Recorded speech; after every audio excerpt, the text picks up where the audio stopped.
Oberstleutnant Helmut Lend, Träger der höchsten deutschen Tapferkeitsauszeichnung, des Eichenlaubs mit Schwertern und Brillanten zum Ritterkreuz des Eisernen Kreuzes, ist nicht mehr. Unbesiegt vom Feind hat der Sieger in 102 Nachtjagdkämpfen auf einem Überführungsflug zusammen mit seiner Besatzung den Fliegertod gefunden. Bei einem Staatsakt nehmen die Luftwaffe und mit ihr das deutsche Volk Abschied von dem toten Nachtjäger. Der Reichsmarschall Hermann Göring begrüßt die Angehörigen. Am Sarge halten 6 Eichenlaubträger, Kommandeure der Nachtjagd, die letzte Ehrenwache. Als Beauftragter des Führers lässt der Reichsmarschall in knappen soldatischen Worten noch einmal die Gestalt eines unserer Helden erstehen. Unser Lend war ein begeisterter Soldat, sagte der Reichsmarschall. Ein harter und zäher Kämpfer, ein strahlender Held. Leidenschaftlicher Wille durchpulste ihn. Der Wille, die Heimat, sein Vaterland und sein Volk zu schützen.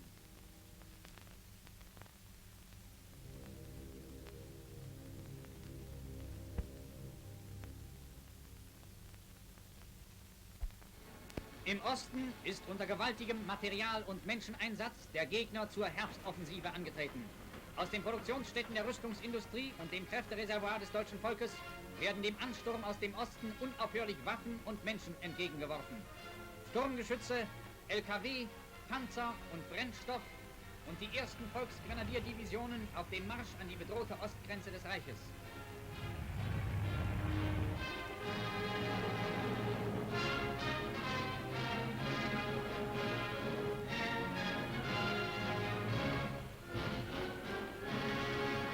Der Aufstand in Warschau, der am 1. August begann, ist zusammengebrochen. General Bohr, der Führer der Aufständischen, nach der Verhandlung mit SS-Obergruppenführer von dem Bach.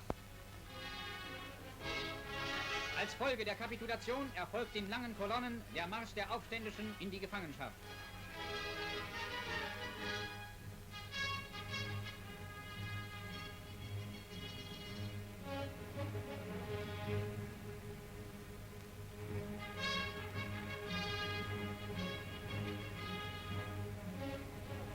Mit der Abgabe der Waffen ist unter eine der blutigsten Episoden dieses Krieges, die die Millionenstadt Warschau in ein Trümmerfeld verwandelte und Zehntausende das Leben kostete, der Schlussstrich gezogen. Warschau wurde somit zum Sinnbild des Betruges eines kämpfenden Volkes durch die Angloamerikaner.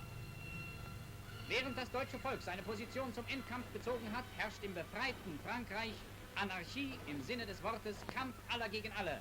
Auf General de Gaulle wird während seines Aufenthaltes in Paris auf dem Platz vor Notre Dame ein Attentat verübt.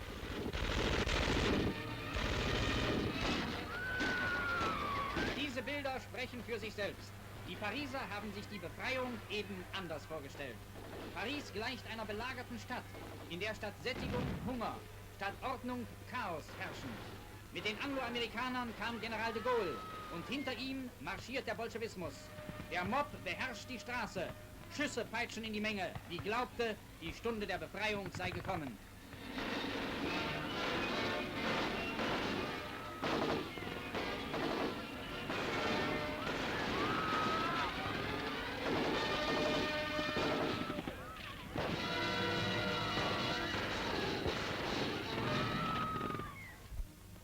Wer heute in die frontnahen Städte und Dörfer des Westens kommt, findet ein völlig verändertes Bild. Die ganze Atmosphäre ist hier eine andere. Und doch geht das Leben kaum 40 Kilometer von den vordersten Gräben entfernt, geordnet seinen Gang.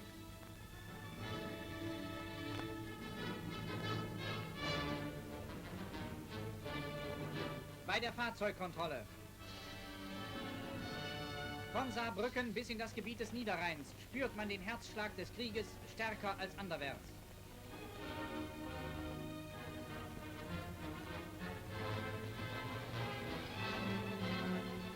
In den unmittelbar an der Front gelegenen Dörfern und Städten werden Evakuierungsmaßnahmen zum Schutze der Zivilbevölkerung durchgeführt.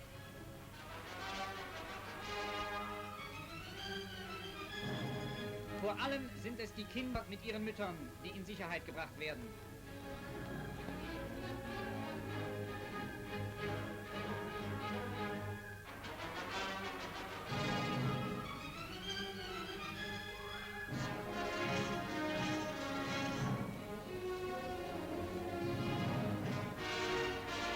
Über die Straßen zieht die Grenzbevölkerung.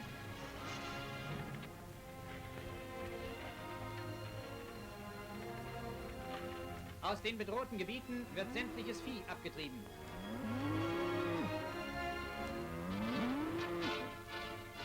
Hitlerjugend aber gibt durch ihre Bereitschaft ein leuchtendes Beispiel fanatischen Einsatzes.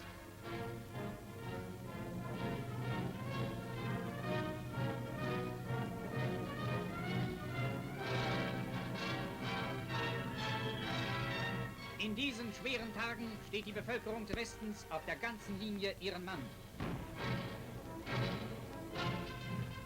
Im Vorgelände werden Drahthindernisse angelegt.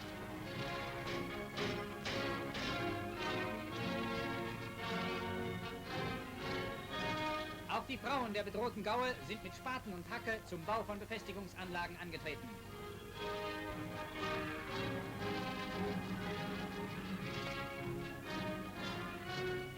Schanzabteilungen des Reichsarbeitsdienstes. Keiner schließt sich von diesem Werk aus. Jeder ist von seiner Notwendigkeit überzeugt.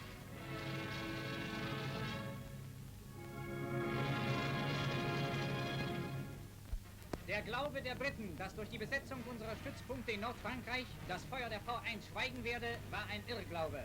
Täglich meldet der englische Nachrichtendienst, dass in der vergangenen Nacht deutsche Flugbomben eingeflogen sind. Diese Bilder aus einer englischen Wochenschau zeigen es. V1 lässt sich weder durch Sperrballone noch schwersten Flakbeschuss auf ihrem Weg beirren.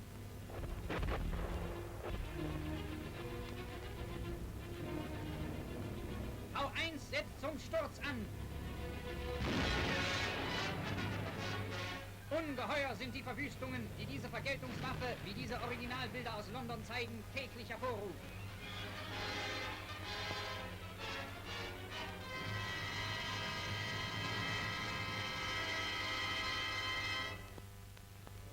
Die Schlacht um Aachen. Unter Ausnutzung seiner augenblicklichen Materialüberlegenheit versucht der Feind die Entscheidung im Westen zu erzwingen. Feuernde Batterien im Raum von Stolberg.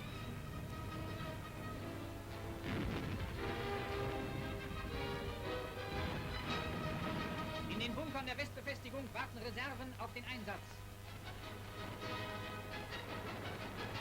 Mit dem Granatwerfer werden anstürmende Briten erfasst.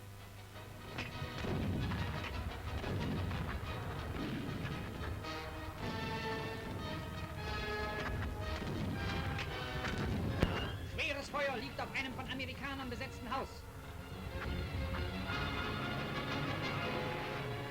Britische Jagdbomber fliegen an. Die Besatzungen der Gräben ziehen die Köpfe tief in die Schulter. Da sind sie!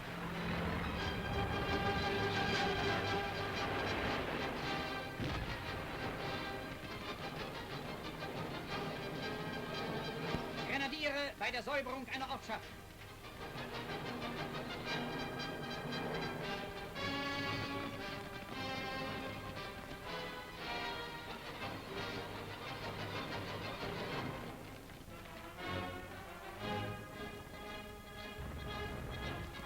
Die Fabrikanlagen sind von Amerikanern besetzt. Sie werden unter Feuer genommen.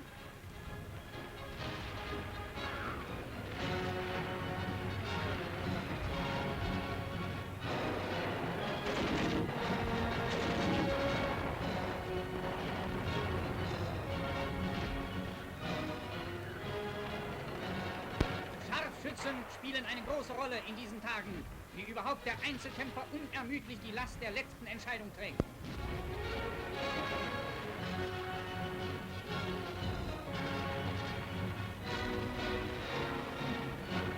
Auf diese Männer in den vordersten Stellungen kann sich die deutsche Heimat verlassen. Sie leisten, wie die englische Zeitschrift John Bull schreibt, einen geradezu unheimlichen Widerstand und schlagen sich wie die Löwen.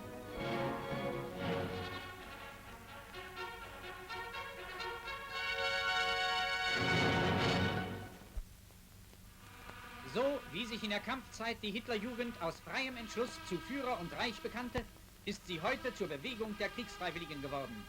An historischer Stätte wurde in einer Kundgebung dem Führer die Meldung der Kriegsfreiwilligen des Jahrganges 1928 erstattet. Das Gebiet Ostpreußen hier meldet 9.482 Kriegsfreiwillige der Hitlerjugend. Das Gebiet Köln-Aachen meldet 9.715 Kriegsfreiwillige der Hitlerjugend. Das Gebiet Moselland meldet 6.112 Kriegsfreiwillige der Hitlerjugend. Heute melde ich Ihnen, mein Führer, dass sich von den Hitlerjungen des Jahrganges 1928 70% kriegsfreiwillig zu den Fahnen gemeldet haben. Die echte Kriegsfreiwilligkeit dieser Jugend wird in der Kampfmoral auf dem Schlachtfeld lebendig sein.